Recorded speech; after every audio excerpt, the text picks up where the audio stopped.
Welcome one and all to the Storybox podcast, the place to be if you are a lover of stories. My name is Jay Phantom, former real estate agent now, living my purpose, sharing amazing stories from people all over the world. I'm grateful that you're here today. Now let's journey into the Storybox together and hear more about whose story will be unboxed today.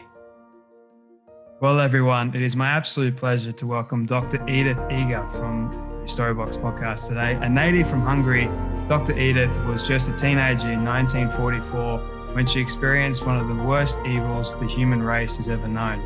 As a Jew living in Nazi-occupied Eastern Europe, she and her family went to Auschwitz, the heinous death camp. Her parents were sent to the gas chambers, but Edith's bravery kept her and her sister alive. Toward the end of the war, Dr. Edith and other prisoners had been moved to Austria.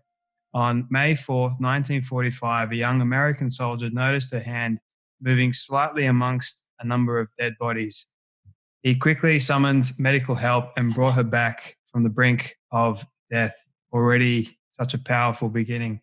After the war, Dr. Edith moved to Czechoslovakia, where she met the man she would marry. In 1949, they moved to the United States. In 1969, she received her degree in psychology from the University of Texas, El Paso. She then pursued her doctoral internship at the William Beaumont Army Medical Center at Fort Bliss, Texas. Dr. Edith is a prolific author and a best-selling author at that as well, and a member of several professional associations. She has a clinical practice in La Jolla, California, and holds a faculty appointment at the University of California, San Diego. She has appeared on numerous television programs, including CNN and the Oprah Winfrey Show. I'm pretty sure everyone would know that show, and was the primary subject of a Holocaust documentary that appeared on Dutch national television. She is frequently invited to speaking engagements throughout the United States and abroad. Dr. Edith, I can't begin to express how delightful and how grateful I am. Welcome to the Storybox podcast today. Thank you so much. I'm looking forward to a very meaningful hour with you. You are a wonderful, I'm sure, a great, well-loved person in Australia. That is my favorite place to be. I was a keynote address in New Zealand with Prime Minister Lange in 1985, celebrating the 40 years of liberation. And it was really dedicated to the righteous Christian people who risked their life to save Jewish lives, like Corrie ten Boom, who really became my hero. Corrie ten Boom. Wow. I remember reading her book growing up, and that was all way before I was born. I was born in 96. I'm 24 years old. And I just have such an affinity for people like yourself that have been through absolute hell, yet you just have this appreciation and this joy and this peace about life, and you're doing so many wonderful, amazing things. I read a book that changed my life recently called The Happiest Man Alive or on Earth, Eddie Jaku, who was also part of Auschwitz. And I remember just tearing up at reading his story. And I remember hearing about your story and reading more about it and also tearing up, but then also smiling at the same time because of your mindset, because of your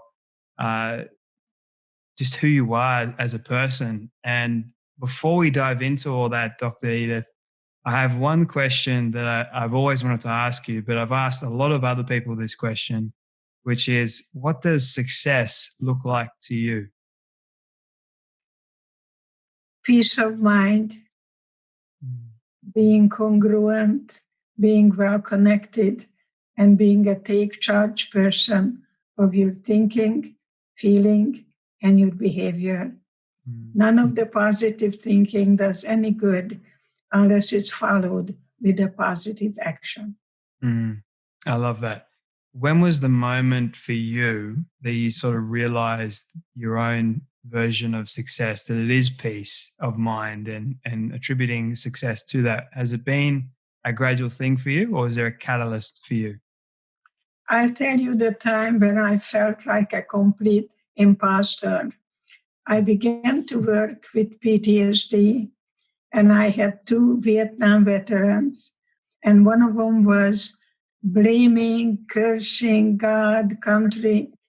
Conversely, the other one said to me, hey, Doc, I'm sitting in a wheelchair, and God gave me a second chance in life, and I can see my children's eyes closer and the flowers. And that's when I began to feel like an imposter, because I wore a white coat that said Dr. Eger, Department of Psychiatry. And I realized that I could not take them further than I have gone myself. And that's when I decided to go back to Auschwitz. That was really that pivotal moment for me, to recognize that I ran away from my past. I went underground and I came to America, and I completely ran away from my past. I wouldn't do that today. But today I'm here at 93. I think young, and I live in the present. There is one thing we cannot change, is the past. Mm. Very true. I'm curious, what was it like when you actually went back to Auschwitz, having experienced such atrocities there in the first place? Well, I like to tell you that when I was in the cattle car, my mom held me and she said the following: we don't know where we're going, honey. We don't know what's going to happen.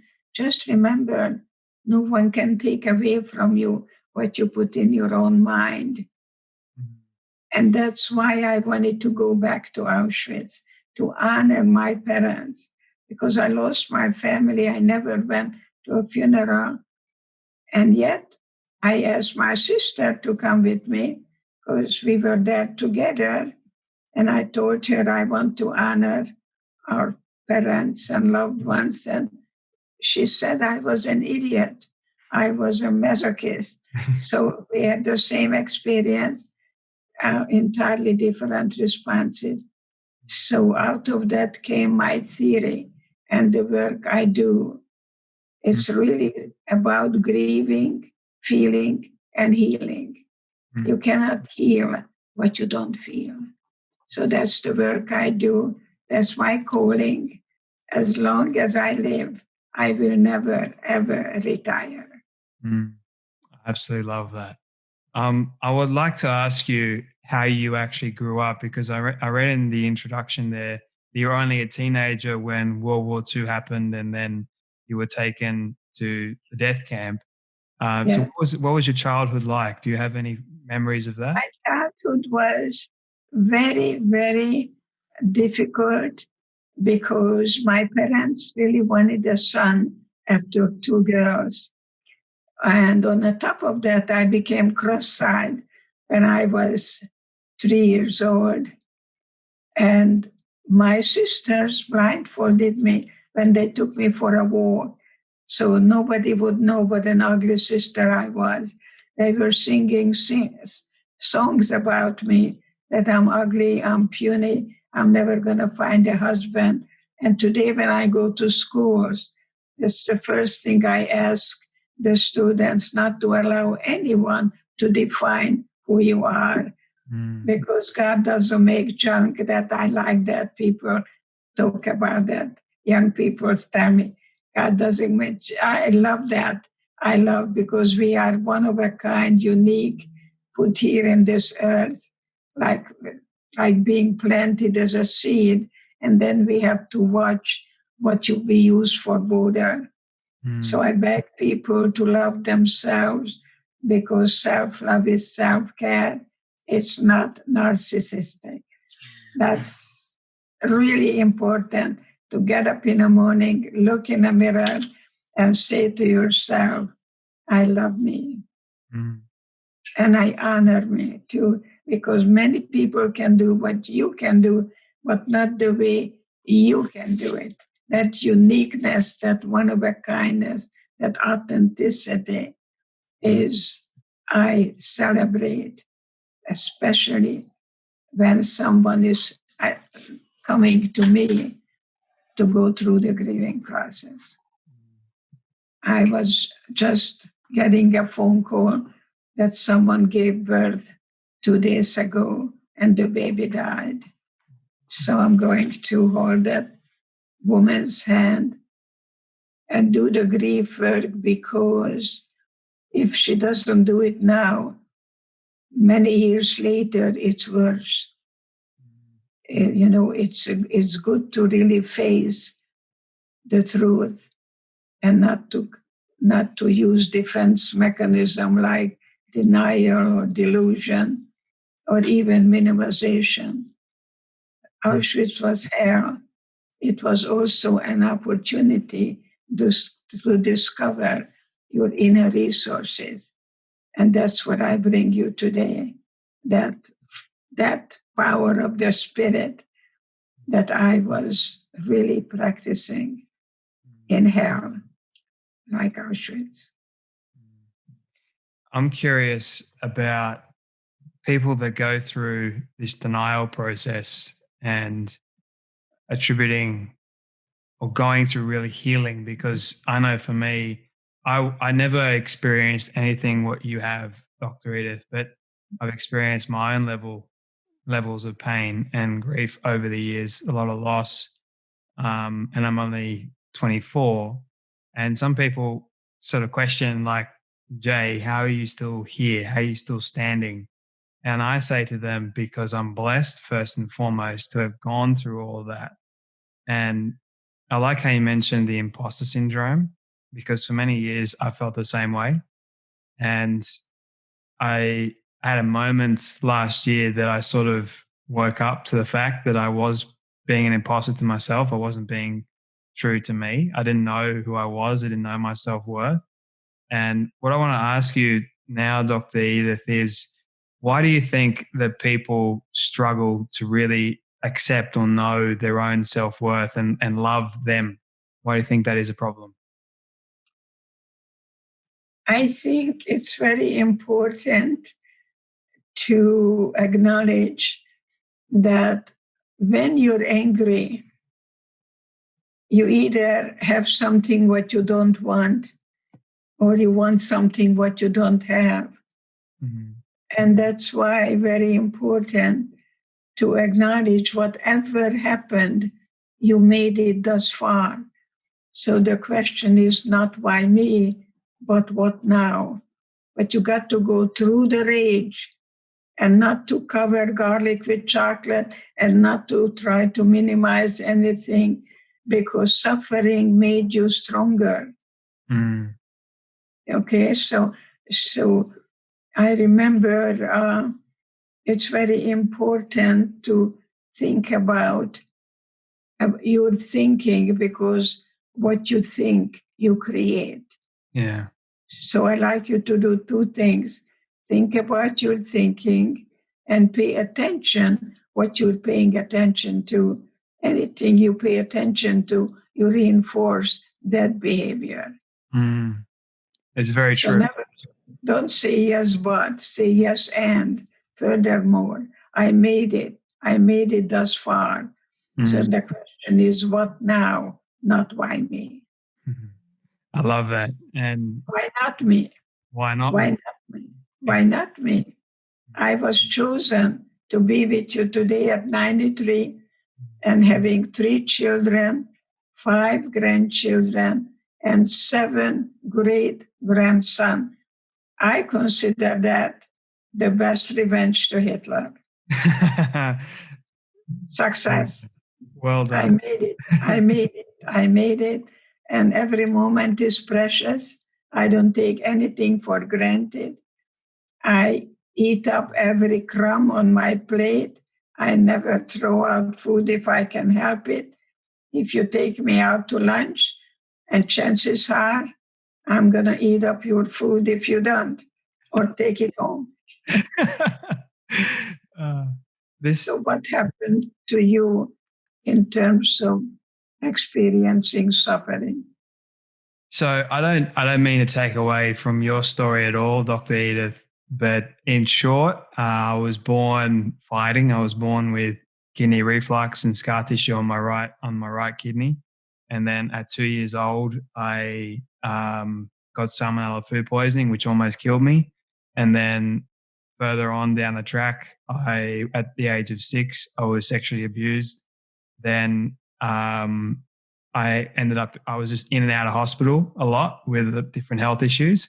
But every single time, here's the amazing thing: every single time that I went into hospital, I would always try and make the other kids laugh. I would always try and just bring a sense of joy and excitement to the room, because I hated being there. But I thought, if I'm here, I may as well try and bring the other kids, or put a smile to their face, because I didn't like seeing anyone sad. I just had this sense of empathy, like, I'm okay, but everybody else here, they probably have it far worse than what I do. So if I have the ability to make someone else smile, that's going to make me smile and feel good about myself. But the fact is that if you were touched at the age of 6, your childhood ended. It's very important for you to turn the tragedy and realize that you were more in prison than I was in Auschwitz, because I knew the enemy.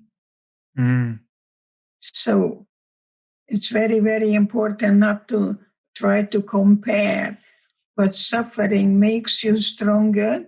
Have you ever been on stage and became a comedian, or did you? No, you didn't. Yeah, no. Because I know the comedians are usually very brilliant people who turn their suffering into hope. And thank you very much to letting me know that you're not a victim, you were victimized. It's not who you are, it's what was done to you. I appreciate you sharing that, because it is very true. For me, I walked around in a daze for the better half of most of my life, and I didn't want to acknowledge that it was there. And for many years, I sort of put it in the back of my mind and didn't really think about it too much. And then towards just recently, I started thinking about it for some reason. Like, I had these flashbacks, and I didn't think it was actually real, because I was kind of in denial, like that couldn't happen to me. And then when I asked the question, did it actually happen to the ones that actually knew about it, my parents, they were like, yes, it did. And it was almost like this massive realization moment. Everything that I had been looking at for all my life was just crazy. It was just all coming into my my mind. And then I sort of realized, well, okay, yes, I went through that. That's in the past. I have a choice to make here. Should I be the victim, or can I become a conqueror and move forward and help others realize that if they're stuck in the same position that I'm in or was in, you can overcome it. You can, don't beat yourself up about it. Forgive yourself and move forward. So that's what I think that there are two things that is good to get rid of. One is guilt, because sometimes we blame ourselves, unfortunately. But you may say to yourself, if I knew then what I know now, I was 6 years old, my brain did not develop enough. So I did the best I could because I'm still alive. So I don't want you to minimize it, God forbid, or trivialize it. That's how I feel about Auschwitz. But I don't live there, and you don't either. I'm reminded myself almost every day. I find myself maybe walking on cobblestones, and that reminds me when children were spitting at us and called us pigs, and I was praying so much for the children who were taught to hate. We're not born with hate. Right. We're learning. Yeah. to judge others, the us and them mentality. So I'm congratulating you that you are in public and you may be saving lives by letting them know that what you're doing now may be self-sabotaging, or whatever you're doing now, you may want to question yourself. Is this the best I can do? That's what I'm always doing, Dr. Edith. I'm always asking myself the tough questions, and I'm not afraid to do that. I'm not afraid to be vulnerable, because that's my purpose, is helping people realize that they But are. you cannot have intimacy unless you're willing to be vulnerable. And love is not what you feel, is what you do. Mm, And you committing yourself mm, to do everything in your power, that the people you're contact with will never ever experience what you did. So God put you here with a calling, with a purpose. And at 24, you're not smart, you're wise. You're a kind of a child with a with a with a soul that is hopefully contagious. I believe that God put me on this earth for a reason, and whatever that reason is, I can't wait to actually witness and experience for myself. And it's an absolute joy to be speaking with you, Dr. Edith, having heard everything that you've been through. But I love this conqueror's mindset. And you mentioned before about hate and how we are taught, how we are learned to hate. Where do you think that actually came from, and what have you noticed about, like, being in Auschwitz? What does hate actually do for those people that need to know? I think hate was eating you up. So it was very necessary for us to really reach out to others and cooperate rather than hating, because it was important for me to be able to be guided from hatred to pity. And I began to feel sorry for the guards, that they were wearing the uniform and throwing people into the oven, children, even without gas. And I was thinking that maybe they are the prisoners, not me, because I am innocent. And I was thinking that it was important for me, instead of hating them, to feel sorry for them, because they were brainwashed and they were told that I am cancer to society, that the Jews have to be cut out. And even, I'm living in America, and I hope the white supremacy group realized that without Einstein, the little Jew from Germany, not coming to America, Hitler would have been maybe the person that they worship. Yeah. So you have to question authority and never blindly adhere to authority. And what have you noticed about hope, and especially being in Auschwitz? Did you hope that one day that you would get out, or you would actually? Yes, every day I would go to you and ask you to tell me about my eyes and my hands, because my boyfriend told me I have beautiful eyes and beautiful hands.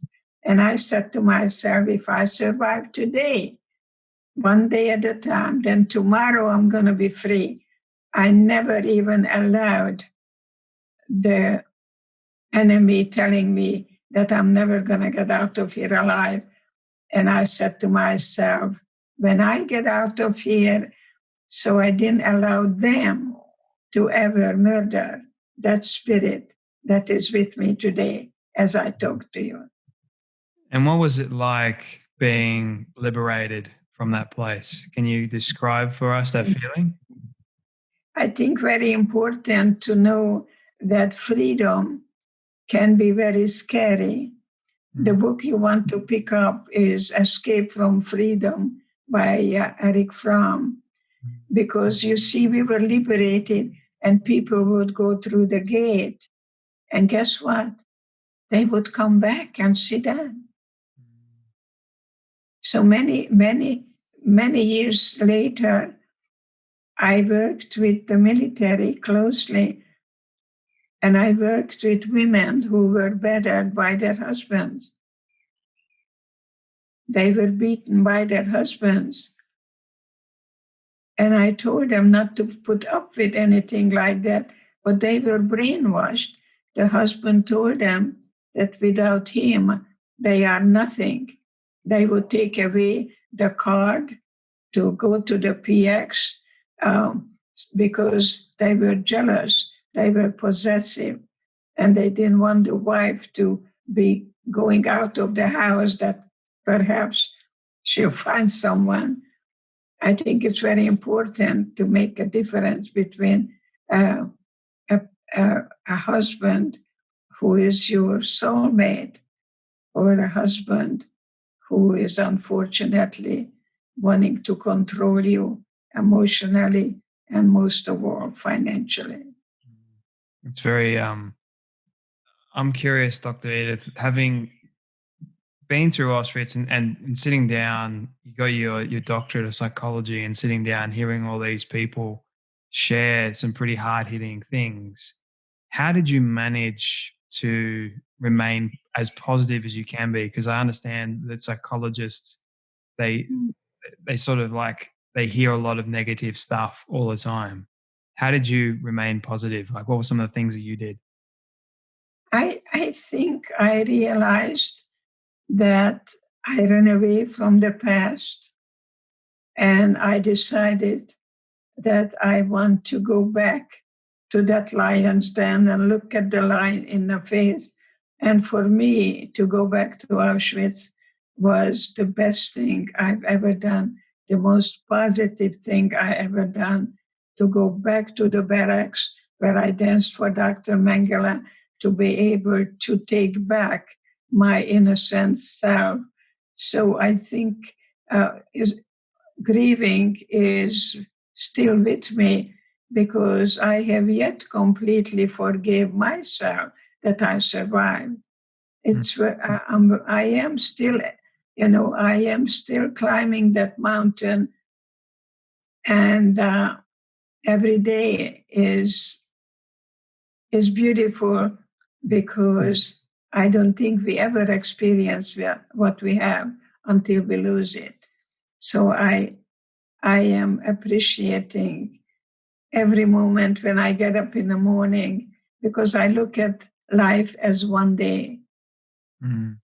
I get up in the morning, I look at the sunshine, and I think we go through many of the ages and stages of our development. That's why I beg young people not to smoke pot, because it interferes with the natural growth of the brain. Don't medicate your brain unless you're really being tested and perhaps being diagnosed as bipolar. None of the talking therapy will really be enough unless, your blood is being taken, unless you have a brain a map. And so you got to really work together with genes that you carry with you that may need to be examined and treated. It's hard to face up to pain. It's hard because it hurts, and nobody wants to be hurt at all.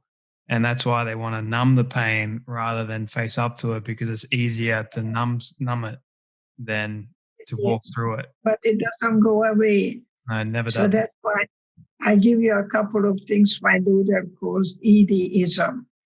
And one of them is that the opposite of depression is expression, because what comes out of your body doesn't make you ill.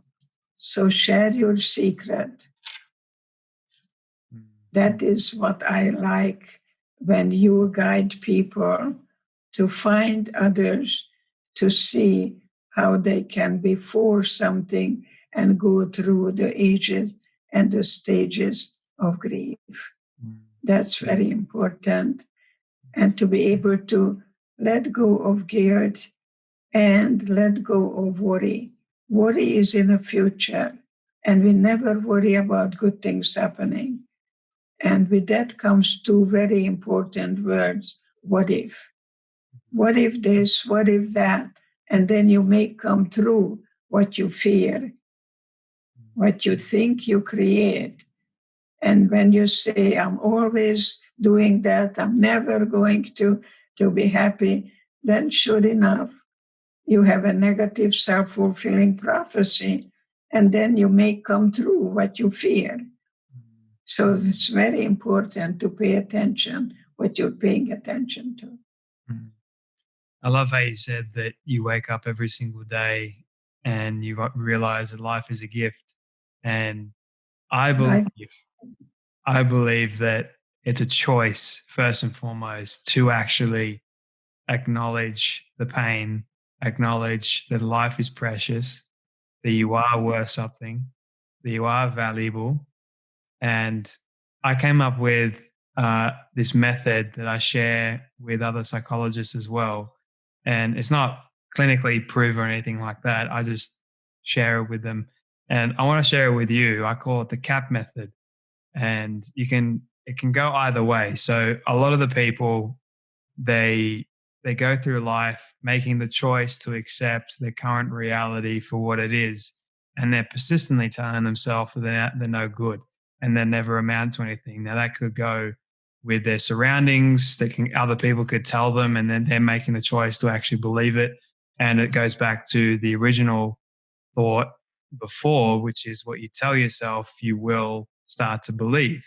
So I decided, okay, having known that, we can now reverse engineer it and say, I choose to accept my current reality for what it is. And I can choose to put a cap on all the negative and persistently keep it tight. So that means I'm never going to allow the negative to creep back up.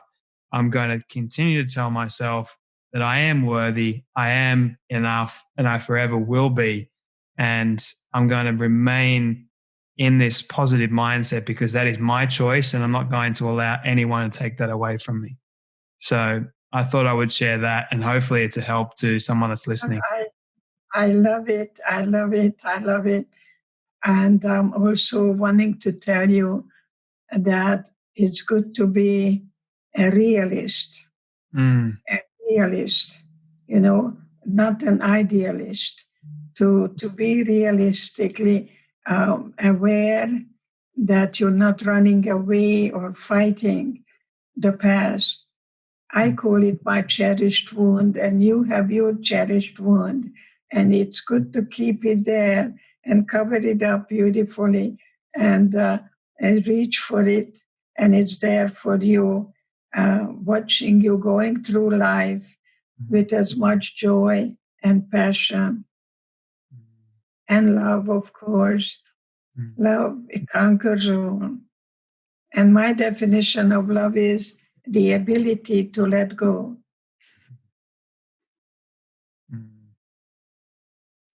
And for a lot of people, I know, having said all that, for a lot of people, it is very difficult to let go. I never said life was easy. Look at your birth certificate. There is no guarantee. There is no certainty. There is probability. I love it. Yeah. So I love that. You keep on walking, you keep on moving. You're not revolving, you're evolving.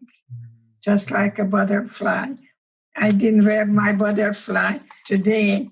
I always wear a butterfly scarf because I like the idea of going through the metamorphosis and then shedding the chrysalis so we can fly freely like a butterfly. I have a couple of butterfly chairs here in the back. I noticed that. And you have the butterfly, I have the eagle. And Oh, you do? I love, Okay. this I is, don't think that is a butterfly on this one. this, Oh, I love that.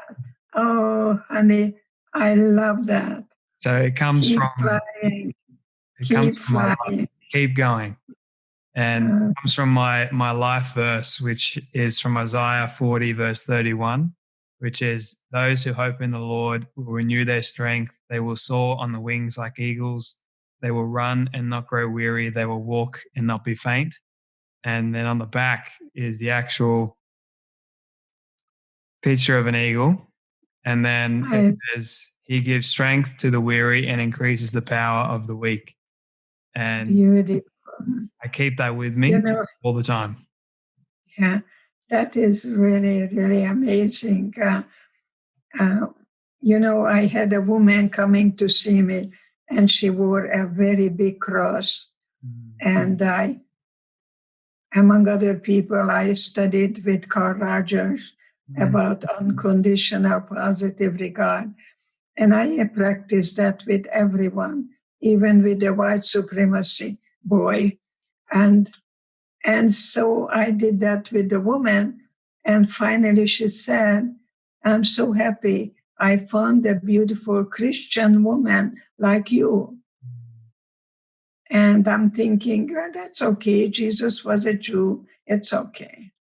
But then she said, I don't know how to forgive my husband. Look what he did to me. He cheated on me. I want to kill my husband. And I said very quietly, would you please repeat what I'm going to tell you? And she looked at me, what? And I said very quietly, I forgive myself to put judgment on my husband. Well, she wanted to kill me now. How could I say such a thing? That her husband belongs, to the doghouse. So I bring down the big guns and I said, what did Jesus say to the woman who committed adultery? Yes. See? I love that story. Isn't it?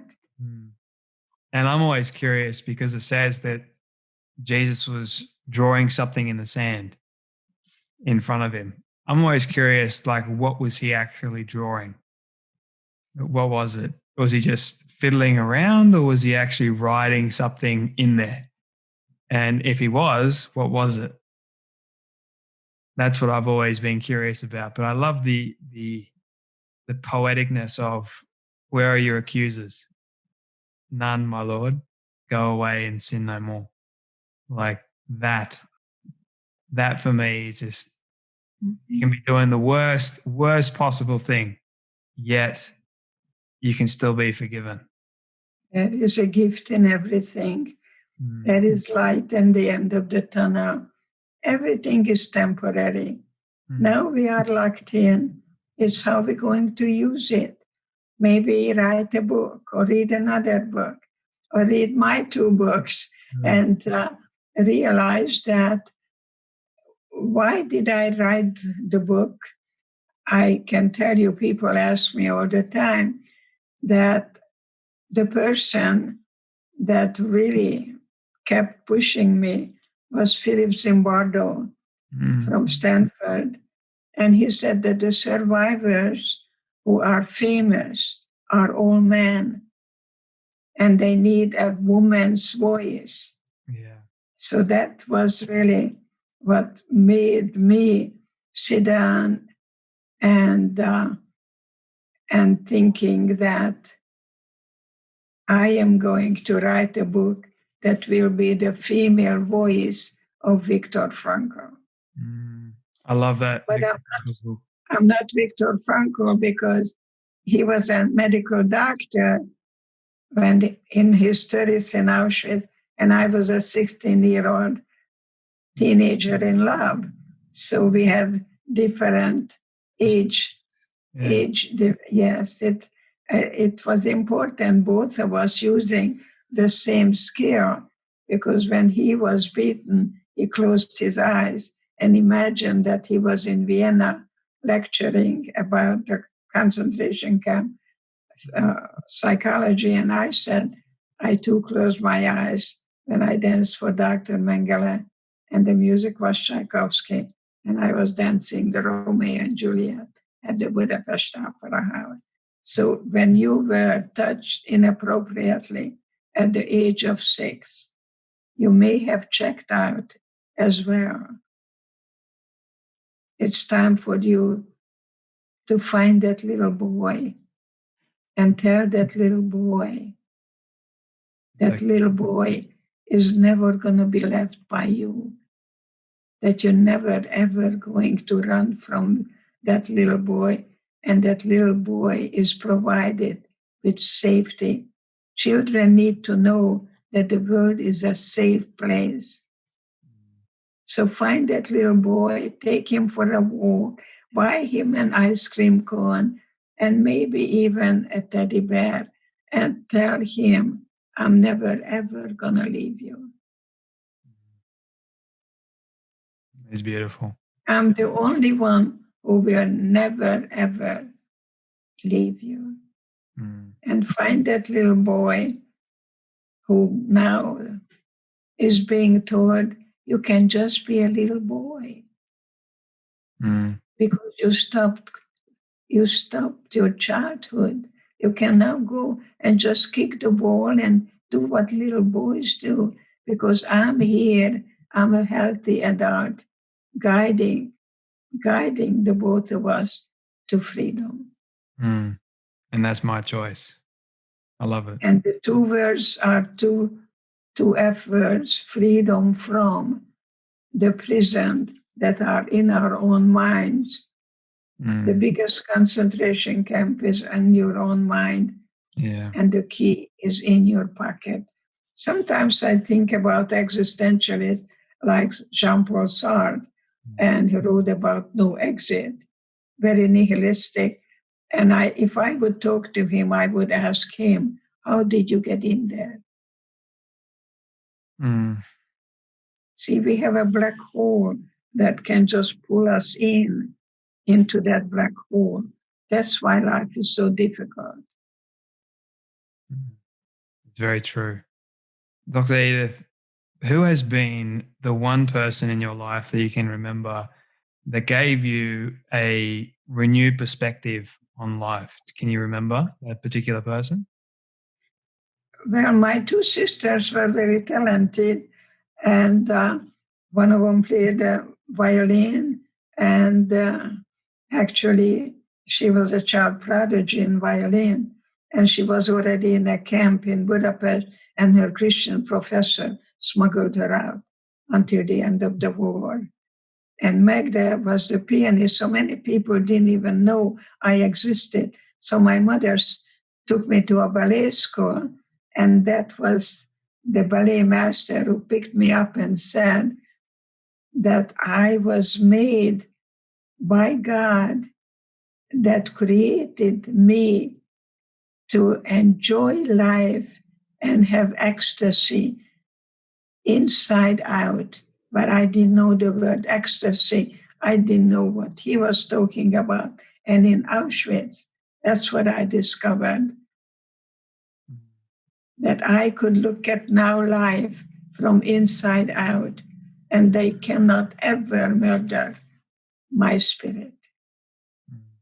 It's so beautiful. I'm loving this conversation. I really am. Me too. And by the way, I love young people. What I shared with me going through what I went through as a 6-year-old kid, I've never really shared that on my own podcast platform. I've only mentioned it. Like I've said, I was sexually abused when I was 6, and I've never really dived further into it, but I just felt like I needed to today for some reason. So I appreciate you and you sharing all that. You've helped me a lot. And you've given me a renewed perspective today. I really, really am thankful for that. I've got quite a few more questions for you, Dr. Edith, if you don't mind. I do want to value your time. This is a question that I've started asking people recently, but I'm curious to know your answer to it. what was the worst piece of advice you were ever given growing up, or even as an adult?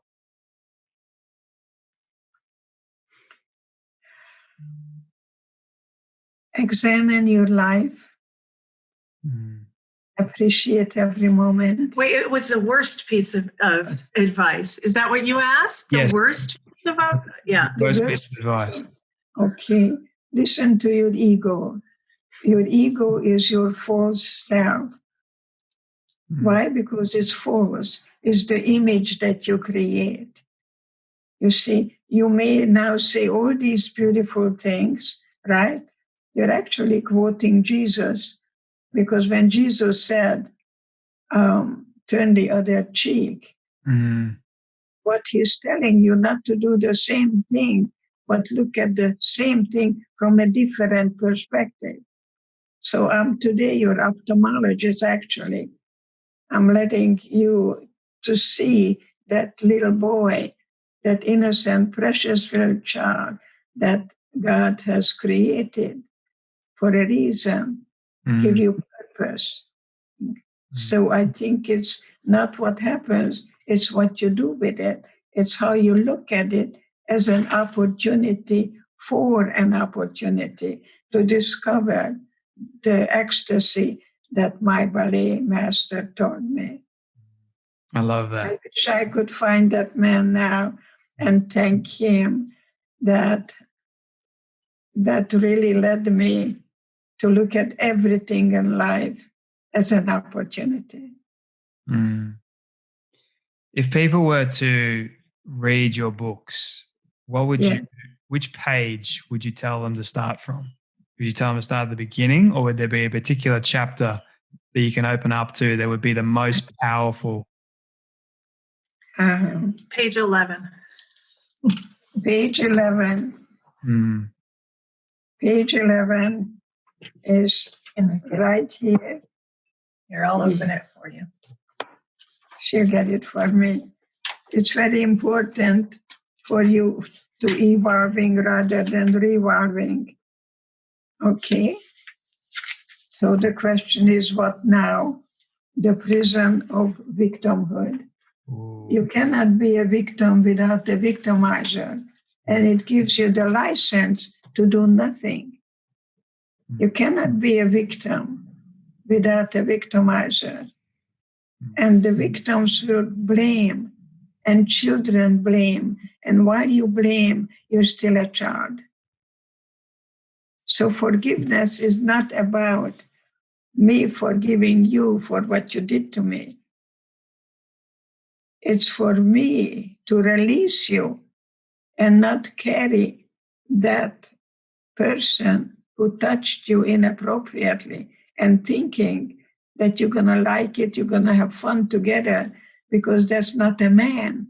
That's a male who has not grown up. He's a boy who wants you to play and doesn't know what it takes, unfortunately, to be a good guide to you and to be a good listener to you and to meet you where you are and treat you the way you will grow up to be a man who is a leader, who is a teacher, and most of all, is a protector. Yeah, I can't begin to tell you how much that actually resonates with me and the way I think now. And I have this little story that I often share towards victimhood and being a man and hate. And a little boy asked his mum one day, "Mama, why do people hate in the first place?" Mum looks down at her young son with eyes of affection and she says, "Son, people hate what they don't understand." And the boy goes back to his mum and says, "Mama, I hate not understanding." And the mum smiles and she says, "Son, there are two reasons why people hate in the first place. Number one, they hate what they don't understand. And number two, they make the choice to hate." And she said, "The difference, son, between being a boy and a man is the boy chooses to follow the crowd. Yeah. The man chooses Just do what you feel like doing and exactly. not worry about the consequences. Yeah. Exactly. This is wonderful. This is so very important, what you're saying. How important for us to ask, when did your childhood end? And to be able to find that little child and knowing that life is difficult. It's not easy, but there are no problems, there are only challenges.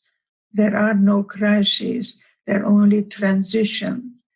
And I think we are in a transitional period to really let go of victimhood and to take full responsibility and give birth to the me, the true me that I have given up. I have given up. And I kept my secret. And I given up my true self to some formula that fit into my family's psychology. And that's what we do. Firstborn children become the responsible ones. Are you firstborn child? I'm middle child. Middle children are just like you. Middle children are peacemakers. They want everybody to get along. You're a classic middle child. You know what you call the youngest one? Charming manipulators. You have a brother or a sister? I have a little brother. Yeah. Yeah, he's the one who is going to try to manipulate. Oh, that is so true. He can get away with. That is so true. You like that, yeah. I do. I love it. Dr. Edith, 2 final questions for you, if you don't mind. This one is my all-time favorite question that I love asking at the end. So you're not too far off from 100, but I'm curious, when you're able to reach the age of 100, all your friends, your family have decided to put together a film for you of everything you've ever said and everything you've ever done. Don't ask me how in the world they got it, or we'll call it magic. But they've been able to get it and show it to you on your 100th birthday. What do you want that film to say and to show about your life? That she died happy and never asked what the world has given her, but what she was able to make a difference. She was dying, and she was very happy in her deathbed. I love that. It's a beautiful film. Beautiful legacy to leave behind. And you are going to leave behind a tremendous, tremendous legacy. What about the legacy? Yes. Yes. That's how I want to be remembered. And I told my children not to wear black, just celebrate my life. I shouldn't have worn black today. I should have worn red. I should have thought better of it. But Or yellow. I like yellow. Or yellow. Yes. But my final question for you, Dr. Edith, this is more of a fun one, and because you mentioned that you eat everything off your plate and you love food, what is the weirdest food combination you have ever tried? Well, actually, right now, I love Japanese. I love sashimi. I love salmon sashimi, and I like the soup, and I like to try many kinds of food. And my daughter and I are starting to write a book on recipes. So this is my next project. Yes, it's coming. You don't stop. You're absolutely incredible. You're inspirational. I never stop. No. If you don't use it, you lose it. It does apply. That's a perfect way to sort of end that conversation. I've really, really loved this and enjoyed it. Where can people find you, Dr. Edith, and connect with you and learn more about you, plus buy your books? Thank you. Where can they find you? EdithEger.com. EdithEger.com. Facebook, Instagram. And Twitter. You're on Twitter too. You're on Twitter. You're ahead of me. I don't know because I don't do any of that.